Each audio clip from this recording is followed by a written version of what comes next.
let's talk about slavery. No, white people, come back.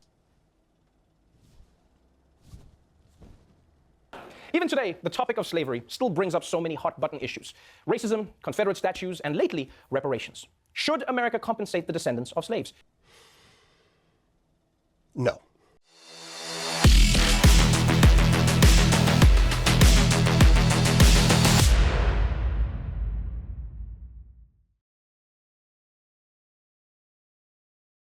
Hey there guys, my name is Tyler and welcome back for another TyTalk. In today's video, as it says in the title, I will be ending the reparations debate. Now this video will be about both actual slaves, people who were forced into service against their will, and slave morality. So I will do my best to be specific when I'm speaking about slaves versus people who have adopted slave morality. Per usual, we need to start off with clear definitions. What even are reparations? Cornell Brooks, let me start with you. You've been studying this for quite some time, and you've been working with some religious leaders to come up, I think it's fair to say, a modern blueprint of what you think. What would reparations look like in the 21st century? Make the case. That's right. So I've had the pleasure and honor of working with both the National Council of Churches and the Union of Reform Judaism. Yeah, spoiler alert.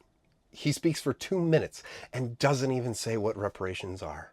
Per usual, slave morality hates being specific. Reparations are the act of making amends to someone or a group of people who have been wronged. Okay. So to make amends. Sounds easy enough, but how do we make amends? Third is compensation, or in the words of MLK, we're coming to get our check. Gotcha. So you guys want money for slavery, which no one today was involved. You know what? No. I am not going to use the typical anti-reparations argument. I'm not going to bring up the fact that, yes, slavery was legal when the U.S. participated in it, or the fact that it has now been over 160 years since the U.S. participated in slavery, or the fact that reparations are virtually exclusively paid to the people who received the harm and not generations after, or the fact that slavery predates the United States and is still alive and well today. No. I'm going to focus on issues that everyone keeps getting wrong, but no one talks about.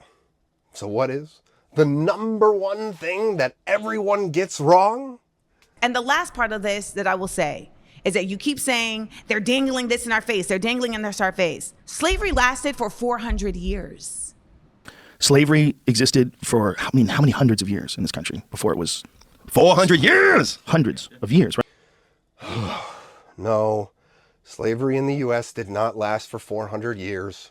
But African Americans have never gotten reparations for their 246 years of slavery. No, slavery in the U.S. did not last for 246 years. Neither of these numbers are correct, and even Google's AI doesn't get it right by saying that the institution of chattel slavery in the United States lasted for 246 years. Even people with PhDs can't get these dates right.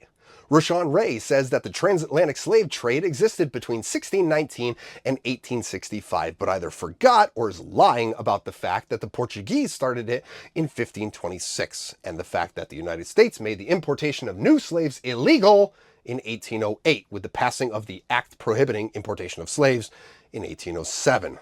So no, the transatlantic slave trade did not start in 1619 or end in the US in 1865. I'm going to assume, based on the 1619 number, that he's talking about the United States' participation in the slave trade, which is also wrong.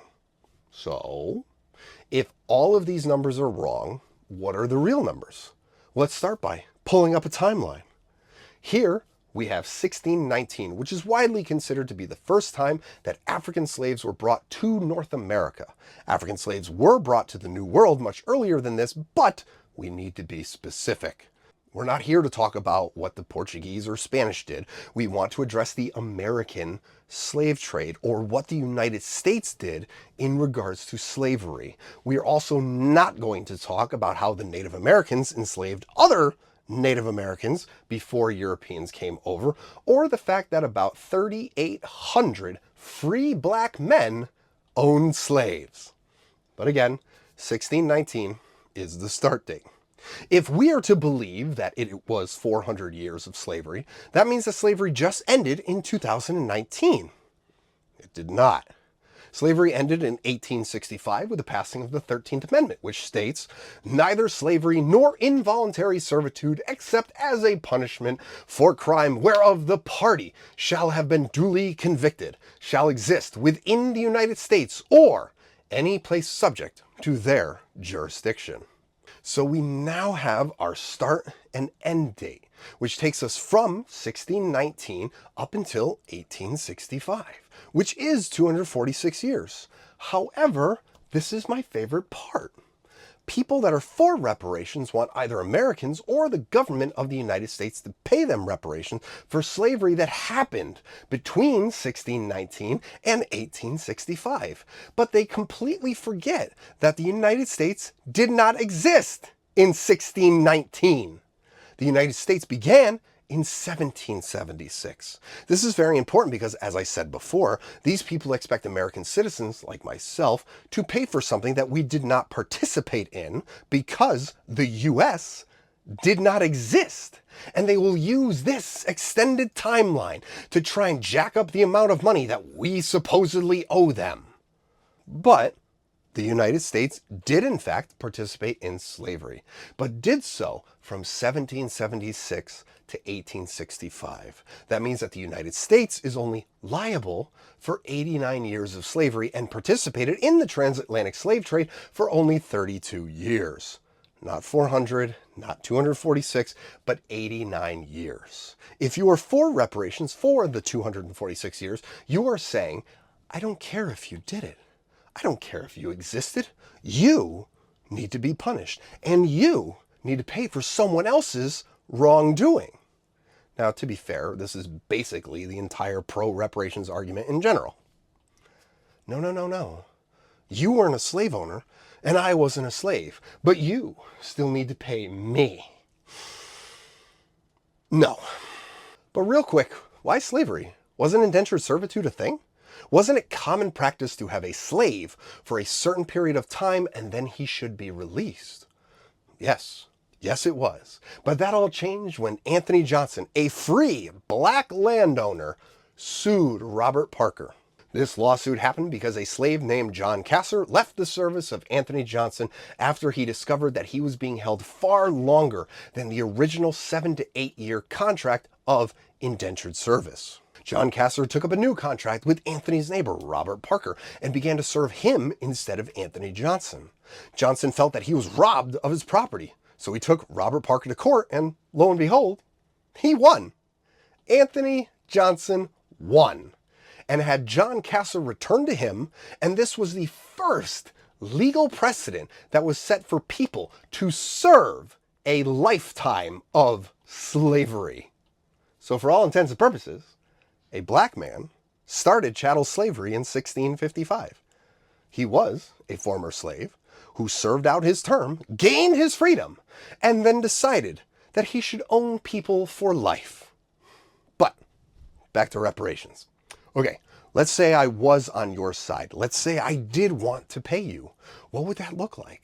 Well, we need to figure out how much value the slaves were able to produce, and a good metric of value, or how well an economy is producing, is with GDP. Gross domestic product, or GDP, is the standard measure of the value added created through the production of goods and services in a country during a certain period. The main components of GDP are personal consumption expenditures, business investment, government spending, and net exports of goods and services. As you can see, it is not just products and personal spending, but things like government spending are also lumped in. With that being said, the entire GDP cannot be the product of slavery. But for this next part, we're going to be incredibly generous, and we're going to assume that slavery did in fact create 100% of the GDP from 1776 to 1865. It didn't. But let's just assume that it did. Here, we have a list of values from Measuring Worth. As you can see, the earliest known recorded US GDP happened in 1790, and this list includes not only the numbers in their dollars, but also the dollars in 2017 to show what the value would roughly look like in today's money. So here we have 1814, the first year that the US had more than $1 billion in GDP. And if you look here, it would be worth $15.5 billion in 2017. We've had a bit more inflation since then, and that $1 billion from 1814 would actually be around $20 billion today. So we're going to artificially inflate all of the 2017 numbers to try and get them closer to today's money. When we add up everything in column 2, we get a total of $2,869,527,000,000. Now we'll multiply it by 1.3 to bring it up to today's value, and we get $3.7 trillion. This is the total economic output from 1790 up until 1865. Yes, there are a couple of years that are missing from 1776 to 1790, but we've already been generous and artificially inflated the numbers. So these should be close enough.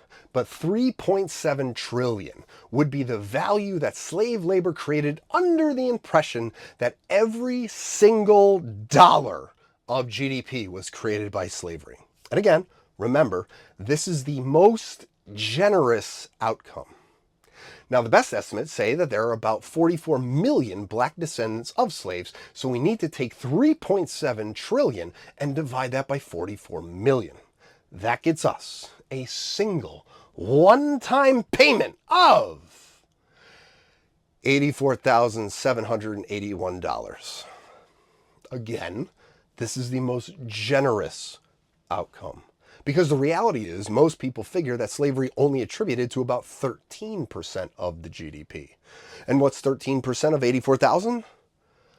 $11,000. That is the total of your reparations for slavery.